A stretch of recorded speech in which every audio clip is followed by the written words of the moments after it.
बोलें। और भी हैं सर। चलें जी। अब बेटे जो अगर आपको एक एक लफ्ज़ के नहीं पड़ेगी, चैप्टर 11 हम स्टार्ट किया है जी हमने। आज कंट्रोल अकाउंट देखेंगे। कंट्रोल अकाउंट स्टूडेंट्स ऐसी चीज़ होती है जो बेसिकली इसलिए बनाए जाते हैं कि जब एक बिजनेस एंटिटी, बिजनेस को बोलते हैं, जब एक बिजनेस बहुत ज़्यादा ग्रो कर जाता है तो उसके अंदर एक ही जैसी मल्टीपल ट्रांजैक्शंस हो रही होती हैं। यानी एक ही अकाउंट, जैसे कि डेटर अकाउंट है या सेल्स अकाउंट है, तो उसकी मल्टीपल ट्रांजैक्शंस हो रही होती हैं। तो मल्टीपल ट्रांजैक्शंस को बजाय हम उसके कहाँ डालें, बजाय उसके हम मेन जर्नल लेजर में डालें, बजाय उसके हम मेन जर्नल लेजर में डालें, हम उसके लिए क्या बना लेते हैं, अलग से अकाउंट बना लेते हैं, ताकि उनको हम अलग से लिखें और जब हमें रिकॉर्ड चाहिए हो तो वो मिनटों में हमें अवेलेबल हो जाए। तो ऐसे अकाउंट्स को हम कंट्रोल अकाउंट्स बोलते हैं। ठीक हो गया।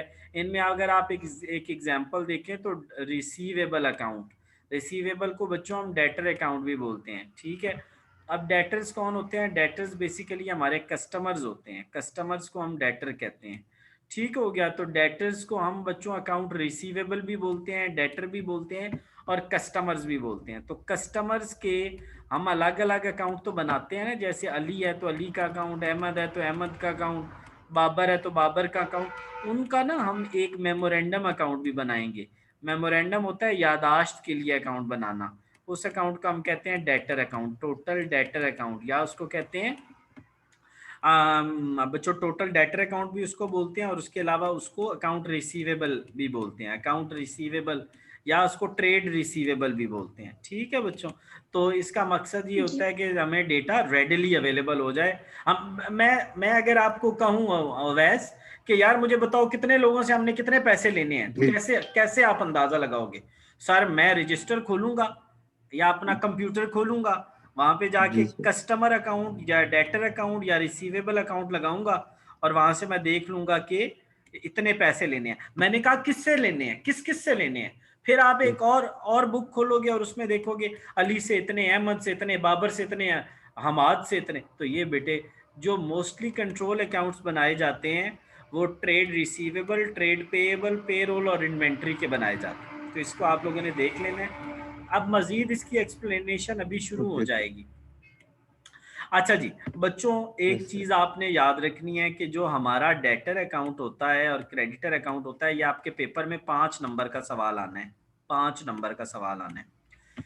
याद रखना, जो हमारा डेटर या रिसीवेबल या कस्टमर अकाउंट भी इसको लिख सकते हो, ये होता क्या है? ये बच्चों एसेट होता है। ये बच्चों क्या होता है? एसेट होता है। और जो एसेट होता है ना, एसेट, उसकी नेचर बच्चों डेबिट होती है, इसलिए इसका ओपनिंग बैलेंस डेबिट होगा। बच्चों जो डेटर अकाउंट है वो एक हमारा एसेट है, और जो एसेट होता है पुत्र, उसका ओपनिंग बैलेंस क्या होगा? डेबिट होगा। अगर उसका ओपनिंग बैलेंस डेबिट है तो उसका क्लोजिंग बैलेंस क्या होगा? सर वो क्रेडिट साइड पे लिखा जाएगा। वो किधर लिखा जाएगा? क्रेडिट साइड पे। डन हो गया। अच्छा, अगर आप लोगों को याद हो, अगर आप लोगों को याद हो तो जब हम सेल्स करते हैं तो उसकी पता है एंट्री क्या करते हैं? जब हम सेल्स करते हैं, जब हम सेल्स करते हैं तो क्या एंट्री होती है? सर सेल्स क्रेडिट हो जाती हैं। सेल्स बच्चों क्या हो जाती हैं? क्रेडिट हो जाती हैं। और डेटर अकाउंट क्या हो जाता है? डेबिट हो जाता है। डेटर अकाउंट क्या हो जाता है? डेबिट हो जाता है। ऐसे ही होता है ना। तो वैसे मैंने आपको जर्नल लेजर पढ़ाया था कि सेल्स क्रेडिट हो जाती हैं, और जिस बंदे से खरीदी हैं, सॉरी जिस बंदे को बेची हैं, उसको हम डेटर या कस्टमर कहते हैं, उसको हम डेबिट कर देते हैं। अब आप मुझे ये एक चीज बताएं कि हम लेजर किसका बना रहे हैं? हम लेजर किसका बना रहे हैं? सर हम लेजर बना रहे हैं डेटर का। किसका बना रहे हैं? डेटर का। और डेटर किधर है? इधर। डेटर यहाँ कहाँ है? डेबिट में। मैंने कल आपको बताया, डेबिट को आप टिक कर लें। डेबिट को आपने टिक कर लिया।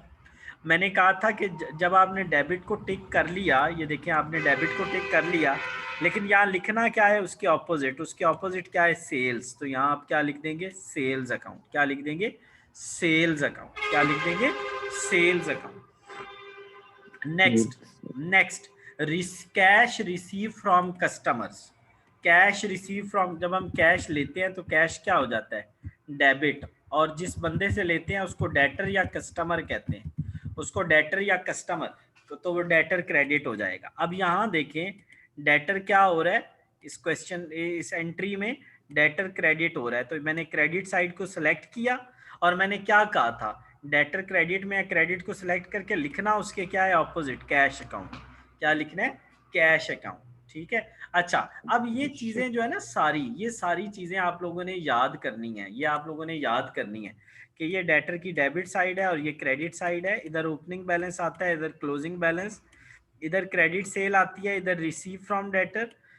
चाहे चेक रिसीव हो चाहे कैश रिसीव हो, चाहे बिल जो है वो एक्सेप्ट करे डेटर। बिल क्या होता है? बिल बेसिकली एक स्टाम्प होता है, स्टैम्प पेपर जिसको बच्चों कहते हैं। डेटर जो होता है ना वो उसके ऊपर लिख के देता है कि मैं आपको फलान डेट को पेमेंट करूंगा, फलान डेट को आपको पेमेंट करूंगा, उसको कहते हैं बिल रिसीवेबल। वो भी आएगा। Discount allowed, bad debt, sales return, ये सारे यहाँ आएंगे। ये नीचे कॉन्ट्रा की जरूरत नहीं है। रिफंड टू डेटर्स, डेट, अब ये मैं अगर इसकी एक एक एंट्री के अंदर पढ़ जाऊं ना, एक एक एंट्री, तो वो जिस तरह मैंने आपको 3 एंट्रीज करवाई हैं उस तरह इसकी एक एक एंट्री होगी।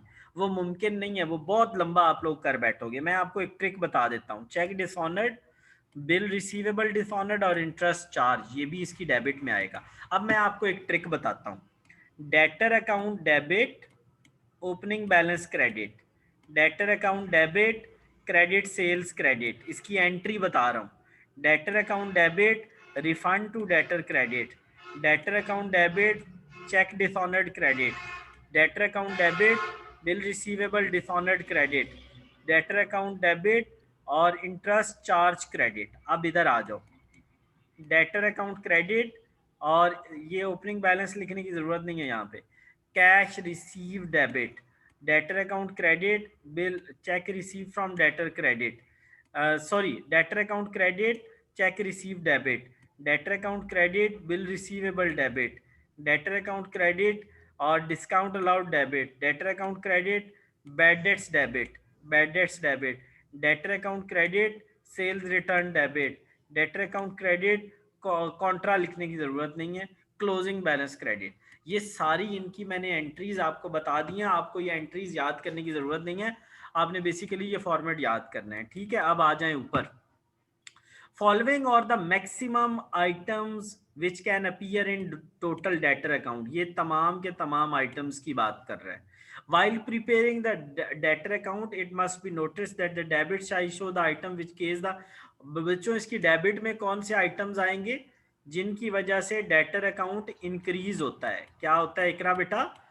सर इंक्रीज होता है। इंक्रीज। और बेटे इकरा, इसकी क्रेडिट साइड पे कौन से आइटम आएंगे जिनकी वजह से डेटर अकाउंट डिक्रीज होता है। ठीक है बेटे, in this way we will cause increase in, बेटे ये देखो वो कहता है in the same way what will cause increase in creditor. Creditor इसके ऑपोजिट होता है। डेटर में जो इंक्रीज होते हैं वो डेबिट में आते हैं और जो डिक्रीज होते हैं वो क्रेडिट में आते हैं। क्रेडिट में उल्ट होता है, क्रेडिट में जो इंक्रीज होते हैं वो क्रेडिट में आते हैं और जो डिक्रीज होते हैं वो डेबिट में आते हैं। ठीक हो गया बच्चों? तो मैंने आपको इकरा बेटे कोई मसला था ऊपर, याद कर लोगे ना अब इनको? जी आपने इनको याद करना है, ये मैंने कल आप लोगों से टेस्ट लेना है। ठीक है। अच्छा बच्चों मेरी बात सुने आप लोग, ये उसके ऑपोजिट हो जाएगा डेटर अकाउंट। उस बच्चों इसका ओपनिंग बैलेंस इधर था ना, ये वाला आप लोगों ने काट देना है, इसको नहीं लिखना। डेटर का कभी तो ये वाला नहीं होता, सिर्फ ये और ये होते हैं। अब बच्चों इधर जो क्रेडिटर होता है ना, क्रेडिटर, बच्चों क्रेडिटर जो होता है, याद रखना क्रेडिटर का ये वाला बैलेंस नहीं होता, ये मैंने काट दी है बेटे। क्रेडिटर का ओपनिंग बैलेंस इधर आता है। क्रेडिटर का ओपनिंग बैलेंस देखो, यहाँ पे क्रेडिट सेल थी तो यहाँ क्रेडिट परचेजेस, यहाँ चेक, बच्चों यहाँ cheque dishonoured, bill receivable dishonoured, यहाँ बिल पेएबल डिसऑनर्ड, यहाँ इंटरेस्ट चार्ज है, यहाँ इंटरेस्ट पेएबल है। क्या है? इंटरेस्ट पेएबल, उसके बिल्कुल ऑपोजिट है। यहाँ पे बच्चों कैश रिसीव था, यहाँ कैश पेड, वहाँ चेक रिसीव था, यहाँ चेक पेड, वहाँ बिल रिसीवेबल एक्सेप्टेड था, यहाँ बिल पेएबल, वहाँ डिस्काउंट अलाउड था, यहाँ डिस्काउंट रिसीव, वहाँ बच्चों सेल्स रिटर्न था, यहाँ परचेजेज रिटर्न। बैड डेट्स के अगेंस्ट कुछ नहीं होता इधर बस, और ये कॉन्ट्रा भी नहीं करना बस। आप लोगों ने इसका ओपनिंग बैलेंस इधर होता है, क्लोजिंग बैलेंस इधर होता है। ठीक हो गया? बहुत इंपॉर्टेंट है, इसमें से कम 7 से 8 नंबर का पेपर इन 2 पेजेस में से आना है। तो कल हम इसकी प्रैक्टिस स्टार्ट करेंगे। इकरा बेटे आज के लेक्चर में कोई सवाल है मुझसे पूछ लो। सर इतना क्लियर से समझ नहीं आया। ओ माय गॉड बेटे, मैं आपके ना, आपने जो जो मुझे फी पे